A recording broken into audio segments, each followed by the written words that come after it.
Rundown January 21st, Thursday. The last rundown before the AFC Championship game. Huge rundown. Before we get into it, Leesa.com, Leesa.com. If you click below here, you'll see an ad. $75. This is for life, people. If you do this, it's just a free $75 coupon for when one day you grow up and you're like, I need a new mattress because I've had the same mattress for 10 years and that's why I have a bad back. That's what this coupon is there forever. So mattresses, $500. You get a $500 mattress. It probably costs $100,000 at a real store, but they don't have overhead and they do have mattresses. Leesa.com, $75 free. You just get the coupon and then you use it whenever you want. It never expires. Does Leesa.com judge how you deliver their ads? I asked Lewis today. He sold it. I said, how are we doing? He goes, mattresses are flying. They're flying. So I don't think it was the mattresses speech. Couple things. Still very sick. I literally crawled out of bed today. I got to the office late on my hands and knees so I could come do this rundown because I'm serious. You did not crawl out of bed. I crawled out of bed. I was grasping at like the covers and stuff. It looked like a war movie to get here because it's a big rundown. We're getting into a series of what I would call monster rundowns because of the Patriots and everything that I believe in. I'm not even worried about this football game coming up on Sunday. I know we're going to beat this team. I feel the same exact way I felt about the Colts when the Colts came in and we beat them by 100. The only thing that slightly worries me is I haven't heard anybody say the Broncos are going to win. That generally makes me a little uneasy. But we're so much better than this team. So I crawled out of bed. I'm taking 5 ibuprofens. I'm taking 2 Dayquils. I'm taking ginger ale, hurts my throat. I had to get here to look eye to eye with all of my Patriot fans, all Patriot Nation, and say, this game is not in doubt. The Super Bowl is going to be a war. I think we're probably going to play Carolina. But this Denver game, enjoy it. Enjoy what's about to happen. Because what we're going to do, and notice my eye line is not on you guys, it's on the camera because I'm talking to the Patriot fans. Enjoy, cherish this moment because we are going to end Peyton Manning's career. It's not just advancing to our 7th Super Bowl. It's not just getting one for the thumb. It's not just for Tom Brady getting the most Super Bowls in the history of any quarterback, in the history of this great game of ours. We're going to do it all by officially vanquishing who has been our primary rival, who is almost dead, but we can put the sword through his heart officially and leave it there with him pinned with our sword at the 50-yard line, just splood on the field. That can all happen on Sunday. So enjoy it. Never take it for granted. Never take this game for granted. Sunday is going to be a great day. The Super Bowl is going to be stressful. This is when you should party because there's no doubt we're going to win this game. Enjoy Sunday. Please, enjoy Sunday. February 7th, that's going to be sweats. That's going to be a tough one. But enjoy this one because this is going to be as good as it gets. Putting Peyton Manning out to pasture once and for all. KFC, what do you got? The rundown's going to be unbearable for the next couple of weeks. I think you're the only person in the world looking forward to it. I don't even think Pats fans are looking forward to you on the rundown. No, you're wrong. Pats fan, this is what we live for.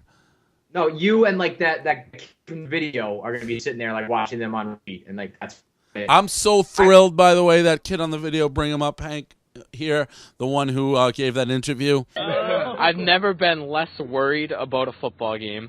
I've never been less worried about anything in life. I have not lost a minute of sleep over the Chiefs. I tried not to laugh when you said Alex Smith. The bottom line is it's Tom Brady versus Alex Smith. I hoped when I saw him that he was like a Barstool guy, that he was a Portnoy disciple. And the fact that he reached out, I was like, I patent my every move. after you have grown up with your teachings, and I want to be an intern. I'll move to New York, and I hate Kevin Clancy. I'll make it like my life mission to make sure I'm in your brain. He said that. That warmed me deeply. Like, I was so happy to hear that. Anyways, continue. That could be second if he comes to New York. I actually, unfortunately, agree with everything you just said. It's kind of like Your connection stinks, so you're not going to have. I mean, we tried hard to get you, but Can I get out? Can I leave? it's like you're clear now, but like, This is okay, yeah, you can leave. this is like the Seinfeld Chinese food restaurant episode. Like, what the fuck? Kevin just got out of this? Now I have to sit here and talk to you for the next. Actually, bring him back. Call him back. Oh, all right, Dave. Call him back. We'll just mute him. I want his box there because I want to be able to talk to his face. What do you think? This is your team, Dan. This is my team. I told you one of my teams is going to be there in the end, whether it be the Pittsburgh Steelers or the Denver Broncos. First of all, we're so close to the rundown just being you talking to yourself. We're like right there. We're on the edge. I really like that start. I was wondering how long you were going to go for. I was wondering why we were even on the rundown.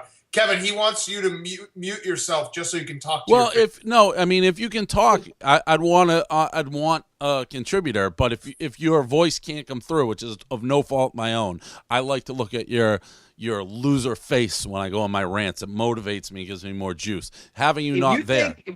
If for 1 second I'm going to sit here and just be here for you to talk to my face, out of your fucking mind. So I'm either in the rundown or I'm not. You're in for now. Dave, I've said it all week. Obviously, I agree with you. The Patriots are the better team. But with a defense and home advantage and what should be a little extra juice from our boy Ed Hockley, you never know what can happen. I think I said if the Patriots and the Broncos played in Denver 10 times, I think the Broncos would find a way to win 2 of those 10 times. So if one of those 2 times comes on Sunday, I mean, that will be doomsday for you. But I would agree. I think the Patriots are the better team. The only way they lose is a rash of turnovers, crazy turnovers. We've lost in Denver that way before when we're 1,000 times better than them in the playoffs. That's the Brady threw a pick at the goal line and Ben Watson chased it all the way to the 1. We were better than they were. There was a bigger gap between those teams than there are between these teams this year. So, I mean, it can happen, but I just don't see it. And Ed Hockley, if he's going to call pass interference on Gronk every time we throw to him, I mean, if they're going to flat cheat, I don't know what that means, but I really am not worried about this. The bigger key is if the Broncos defense can somehow step up and get to Brady. We all know that if Brady gets pressured, I know he gets the ball out so quickly, but if he gets pressured, he struggles. Well, I mean, that's Analyst 101, but I'm saying, like, you probably had the same feeling, in the Super Bowls against the Giants, right? No, like, totally. But we had a totally different offense. I'm saying that football's a weird game. If you can't pressure with Edelman. With Edelman and Gronk healthy, you can't pressure them. It's not so much even I don't care how good your defensive line is. Our receivers are too quick. They get open too fast. We surgically cut your heart out, and then we eat it on these short 5 to 7 yard routes. So the pass rush is irrelevant. The first year the Giants, when we had Randy Moss, we're going deep. We didn't have time for that. Next year, Gronk wasn't even healthy. So I mean, that was a major factor. I'm going to skip around because in case we lose KFC, I want to talk about the Jets next. Because these are my rundowns now. So I'm going to talk about things that I enjoy. And I enjoy seeing your stupid team, KFC. Well, I'm getting ready. I'm giving this great speech about how we should enjoy. And let me tell you something. I know you guys haven't had to enjoy it. And I know, like, your hockey guys talking about the Blackhawks. And Dan, you'll agree, there is nothing. I don't care if I've done it 100 times in a row. There is nothing like championship week. There is nothing like Super Bowl week when your team, your guys, are getting ready to go and play this game. Big game fever. I don't want you to ever enjoy that, KFC, but it's an unbelievable feeling. The news cycle 24/7 talking about your guys. I love it. Meanwhile, your guys are on Fallon, dressed up with wigs, doing Pretty Little Liars, like chumps. The only thing that may be more embarrassing than that is Darrelle Revis is trying to break a record on Instagram of how many different ice cream cones he can eat after being eliminated from the playoffs. It's honestly, the guy every day he's at a different ice cream stand being like, oh, I got mint chocolate chip today. Honestly, it makes me feel, I burst. I burst, Jerry. I burst. That's how I feel when I see fucking Darrelle Revis and his froyo and your quarterback and some other guy wearing wigs doing Pretty Little Liars like their lives dependent on it. I don't like it just... What? Why would you do that? What do you have to gain going on back and going back? 8 points of the year. What's right now? This is like exactly what's going on here. People are going to look at this franchise like, they should be there. Watching the rest of the AFC playoffs is sickening. And I see the Jets better football than almost any other in the AFC. Gain nothing by doing that. Just sit at home and fucking just it's just why did they do it? Just off. It's the whole world of Portnoy and his soulless existence. I can't comprehend it. It keeps happening. Has Shay Clancy ever gotten mad when you get mad about these things? Like she's watching you, like, what's Daddy doing? I that would be like indirectly the best. That's man, because if that's the case, there's gonna be a lot of a girl of one like kidding. I can't even hear half what you're saying. Big Cat. Kevin reminds me of Wayne's World when they go get the donuts and they purposely leave stuff out. I heard maybe a quarter of your rant there. I didn't know about this Jets stuff. I didn't know about Darrelle Revis eating ice cream cones. Is that like a challenge? Because I'll fucking beat the shit out of him on that one. Look at his Instagram. He just loves posting like pictures of him eating ice creams, like awesome ice cream cone today. That's brutal. You just want, and I'll agree with you, Dave, the big game feeling. There is nothing like it, but you just want, if your team's not in it, I just, like, the Bears are just, they don't do anything that, you know, fucks anything up. Like, you don't have Jay Cutler all over the place. Just stay out of the shadows. You know you're out.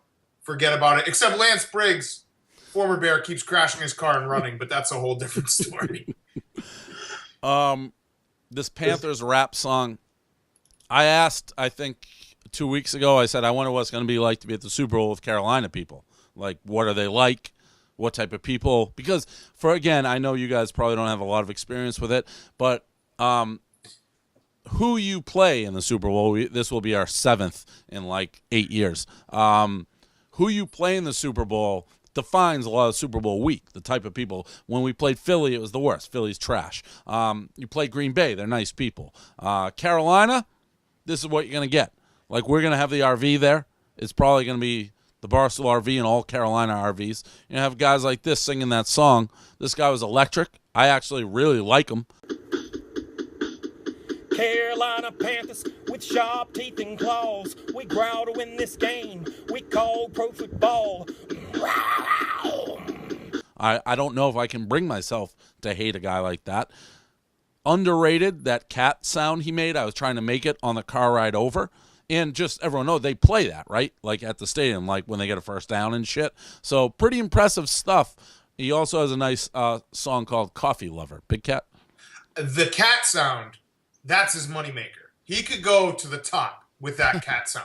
Like he could be, you know what, on SNL when guys have like a catchphrase they just repeat over and over. That cat sound could make him millions. I could see a world where that happens. It was that good.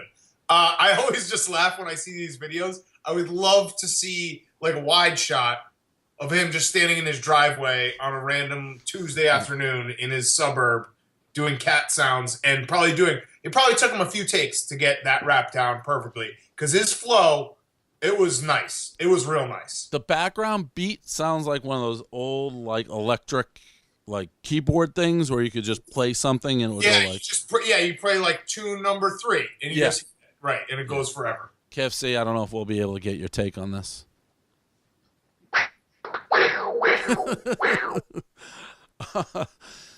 don't know if we've talked about this. I'm going to blog it. I haven't blogged it yet. I'm in the process of, but we're moving to New York, and I guess they have jerk-off booths there in the streets. So if you're just feeling like you got to jerk off, you go in, jerk off, continue.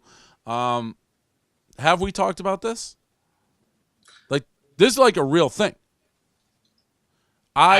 Would you do it?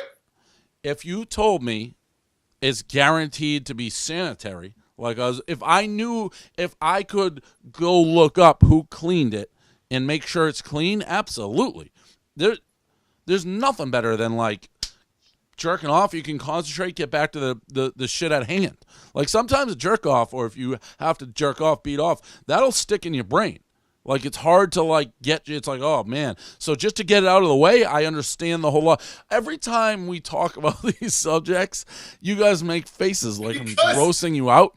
I'm trying to have an intellectual discussion about a real issue in a city we're going to live in. You asked me if I do it. I'm telling you why I think it's a good idea. If it's clean, yes, fine. I won't expound on that, Dan. If it's clean, yes. I'll explain my face. I agree with you that if you have a jerk off in your brain, you just got to do it. My face came about because I just realized that in this new office, you're going to have an office with a door and probably blinds, and every time you close the blinds, you're going to be jerking off like 5 feet from us. So that is why my face like went spoiled milk, and just the thought of you jerking off in the same room as me, I'm sorry, okay? If you can't handle me being grossed out by you jerking off 5 feet from me, what do you want me to do, Dave? That's fair. All right. See, listen. I call it as I see it. Would you use this thing? I think you're dead on. If I could be like the inaugural masturbator in the jerk off booth, for sure. Once some bums get in there and all kinds of weird shit goes down, probably people doing heroin, people taking dumps. I don't think that jerk off booth is good after about 24 hours of its existence. 24 hours, maybe, but like 10 minutes. KFC. I talked about this on the podcast. The reason why I installed these, can you hear me? Or is it worth me even talking right now? Yeah, it is right now. The people who installed this said that 40% of people jerk off at work. So our office is going to have to address that situation. Hank, yes or no? Have you jerked off in this office? No. That's stunning to me. That's also a lie. They almost jerk off. Hank, you just lied so quickly. Like, I actually am impressed how quickly you were able to lie there. It's not like a bathroom where it's private. It's pretty. I would not jerk off in that bathroom. Dave, have you jerked off in your office? No. And that's a completely different setup. No, I haven't. Everybody's lying. No, I haven't. Because if I'll come in, if I'm in a jerk-offy type mood, I'll come in a little late, take care of it at home, and then like... Can I... jerk-offy kind of mood. Can I just say that this actually, what you guys are doing right now, this is what the new office needs. Just everyone pretends that they don't jerk off in the office, even though we all know you do. Just we're not going to talk about it. Like, oh yeah, of course I don't jerk off in the office, when everyone's just going to the bathroom and masturbating in the stall all the time. I would listen. I've bent over backwards to make this whole churning thing good. I'd put in a jerk off booth in our thing and like hire a fucking maid with like rubber gloves to clean it. That would make everybody happy. You got another fucking face, Kevin. Listen. I have my own office. I do not need a jerk off booth. Not you. It's just a disgusting thought to think of a maid with rubber gloves cleaning up all of Barstool's cum. All right, forgive me for making a face about it. It's disgusting. Also, what the fuck what goes on in this jerk off booth? You just fucking come on the wall everywhere. Like, can't you just put a toilet in there and come in the toilet? Why would we make a booth where you just come everywhere and then have someone have to clean it up? Maybe it's like skin like there's like goggles and you watch like movies and stuff. Probably. And also, Dave, it's not all about you here. I mean, could you like I think I would move directly back to Chicago if Nate like came in and went right to the jerk off booth. We need like it needs to be a jerk off booth with like a light that says like red light goes on. No, fucking jerking on to the toilet. Your jokes aren't translating because like we're not hearing them really. Hank, can we work on getting this fixed? Last one, Oscars. I guess is the Oscars racist? That's a big thing. Will Smith. It's kind of a big story. Blind Mike is blogging this. Blind Mike hasn't blogged anything in like literally a year and a half, but I see it in the queue. Blind Mike pending. Will Smith boycotting Oscars. I haven't seen. Is this for concussion? Is that what he's mad about? No. What's he mad about?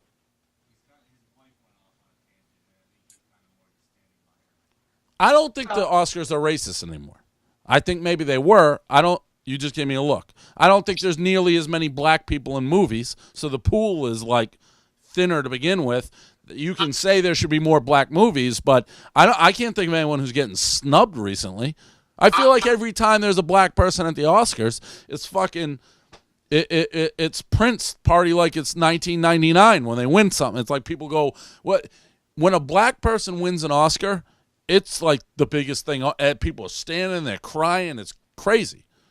Well, more than that, it's like the like Bill Simmons' whole thing. If you win a championship, you can't complain for 5 years. Wasn't it like only a couple of years ago that Precious pushed by the novel, pushed by Sapphire was like? I feel like that was every single award show. There's everything. There's that guy who was on the boat who got the hijack. There's there's and they so Dave, come on. I mean, you got. It's not like you haven't won one in forever. You had an off year. I mean, black people had an off year in the movies, in the Oscars show. Next year, you bounce back and you get yourself in it. I don't know. I mean, I don't think it's like. I mean, Leo's never won an Oscar. I think should win an Oscar before the next black person wins an Oscar. Did you see Revenant, Dave? No. I have no interest in that. I didn't really like it. I have zero interest in that. Zero. Yeah. KFC, you got anything? This seems like something you'd love to talk about. Yeah, well, here's the thing. Will Chamberlain put his life on the line and ran into it. So I don't feel Denzel would sleep by fucking horse and live in the snow for a month and maybe win. It's like proof to the pudding. Look at the movies. People say George should win an Oscar for Creed. I love it. He should be nominated for a fucking Oscar for Game of Thrones. I mean, there's some good movies and there's some good black people performing, but that's the best. I mean, it's just numbers. There's not as many black actors, but I don't think they're like picking it based on skin. I will say, Denzel's the best. Yeah, I'd give Denzel an Oscar every year. Just being Denzel. Yeah, and he just won at the Golden Globes, like the Lifetime Award thing. So I just don't see it. It's just there's not. It is okay. There is racism that has led up to why movies and all that is all white, but the Oscar people this year aren't picking white movies over black movies because of white black. It's set up for white movies, more white actors, more movies. That's all racial shit, no doubt. But I don't know how you fix it. Right. I agree with what you said. You can't point to 1 year and be like, it's racist this year. I mean, it's just whatever the movies are out. Bullshit for Will Smith. He didn't get nominated for concussion. That's why him and Jada Pinkett Smith are making a big deal. Wait a minute, I thought I fucking started this whole fucking thing off by asking that exact question, and you guys looked at me like I had 6 heads and said no. I didn't do that at all. That's what's going on. He's mad he didn't get nominated. He didn't get nominated. So picking this year to make a big stink of it, you're a sore loser. You're worth $200 million because of Hollywood this one time because your accent sucked in concussion. And there is zero chance Will Smith is getting passed over because he's black. That's just like not happening. Will Smith is as mainstream as they come. All right, that's the rundown. Probably sucked. Parts of it were good. My parts probably. KFC. My parts were good too. Get the fuck out of here. They're blaming all this on you, KFC. They're saying it's not our technology. So right. That's always the case. It's not anyone often. No internet every single fucking day. Can't hear anything. Dave, how have we gone backwards in technology? How's that happened? Hank came back from the Dixie tour. It makes no sense to me. I know it's like a joke, but it's like all started the second he came back. Do we, Dave, should we touch on the lamest person on the internet? Clay Travis. It's Clay Travis. It has been copying us for a month. Clay Travis can't copy funny, and he forgot that part. Clay Travis was never funny. He was like intellectual and analytical and made good points, and like he had a real good blog. I tried to hire Clay or bring him on board before he went to Fox News. He got a better deal. Fox Sports. I liked Clay. I always liked the way he did. He turned a light switch and became, and I'm not saying this like we're in a fight with him. It's almost like somebody you kind of pity. It's like you're really like annoying. You're just, do you understand how pathetic you look? Clay Team SEAL Team Clay is the least funny thing I've ever seen on the internet. It's mind-bogglingly bad. It's like I woke up this morning thinking about it with a cringe on my face. I woke up in a cringe face. Like, I'm surprised my face hasn't been stuck in cringe face after he did this last night. I can't understand how he thought that was funny or interesting or unique, or we never ever go looking for fights either. All of our shit's organic.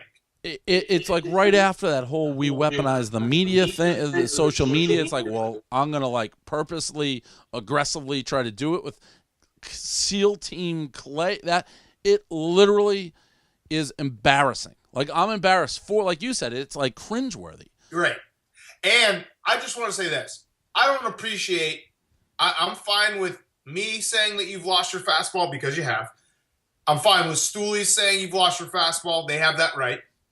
When other people fucking say you've lost your fastball, I want to punch them right in the nose. It's What, like, did shut he the say fuck that? up. I didn't even see him say that. Yeah, he said you've lost your fastball. Did you just make a noise, Hank? He said you've lost your fastball, and that's just like, Well, he just regurgitates like the insults you guys say. right. Right. Yeah. Well, we have a right to say it. He called it like a midget. Yeah, he called you a man. It honestly, my insults to him back aren't even insults. They're like, I'm sad that this is taking place. Like, Yes. this is embarrassing, and I don't know what to say, Clay. Our Pitbull's changing his Wikipedia page, which I appreciate. He is. If you were walking through a town, there'd just be a pit bull sprinting around the streets, like with toilet paper and trash in his mouth, just zigzagging. One of those huge a collars. tomato can stuck like on one arm, zigzagging back and forth, Yeah. fight to fight. That's Rico. He's got like a tag on him that's worn, so you can't really make out the number. You don't know who owns him. Yeah. Yeah. No, he's like just a junkyard dog who's out of control, which I'm fine with. But it's perfect. We need, like, every junkyard needs a junkyard dog. He's our junkyard dog. But he just left the junkyard. It's like where the junkyard dog go, nobody knows. He's just like sprinting. Wherever he is, though, he's sprinting. He's not like walking casually. He's sprinting. He's always sprinting. Oh my god. You just hope that eventually he just runs himself tired, and then like, junkyard dog will come home and take a nap. All right. See ya.